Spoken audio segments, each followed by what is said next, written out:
ایک بھائی نے پوچھا ہے کہ میرے پاس ایک بیوی ہے، میں نے شادی کر لی ہے، البتہ دوسری شادی کرنا چاہتا ہوں، تو کیا میرے لیے گنجائش ہے؟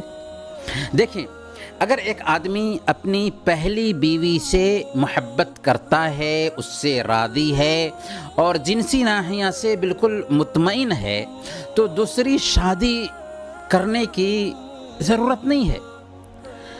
اسی طرح اگر وہ سمجھتا ہو کہ دوسری شادی کے بعد اس کی زندگی جہنم زار بن جائے گی، یا اس کا یہ گمان ہو کہ وہ صحیح طریقے سے اپنی بیوی کا حق ادا نہیں کر پائے گا، تو ایسی حالت میں بھی اس کے لیے دوسری شادی کرنا بہتر نہیں ہے، مناسب نہیں ہے۔ ہاں، اگر وہ دوسری بیوی کی ضرورت محسوس کرتا ہو اور وہ دونوں کے بیچ انصاف کر سکتا ہو، تو ایسی صورت میں اس کے لیے ضرور گنجائش نکلتی ہے کہ وہ دوسری شادی کرے۔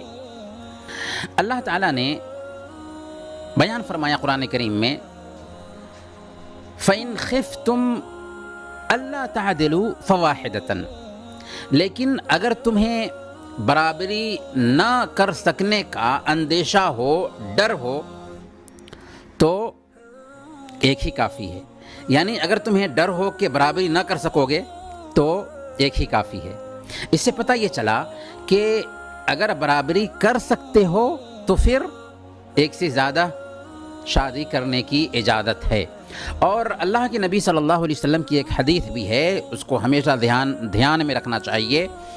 اللہ کے نبی صلی اللہ علیہ وسلم نے بیان فرمایا، من کانت لہ امرأتان فمال الی احدہما جاء یوم القیامت وشقہ مائل، کہ جس کسی کے پاس میں دو بیویاں ہوں اور وہ کسی ایک کی طرف مائل ہو جائے، تو قیامت کے دن اس حالت میں آئے گا کہ اس کا ایک سرا گرا ہوا ہوگا۔ تو اس سے ہم سمجھ سکتے ہیں کہ کیسی وعید ہے ایسے انسان کے لیے جو دوسری شادی تو کر لیتا ہے لیکن اپنی بیویوں کے بیچ انصاف نہیں کرتا۔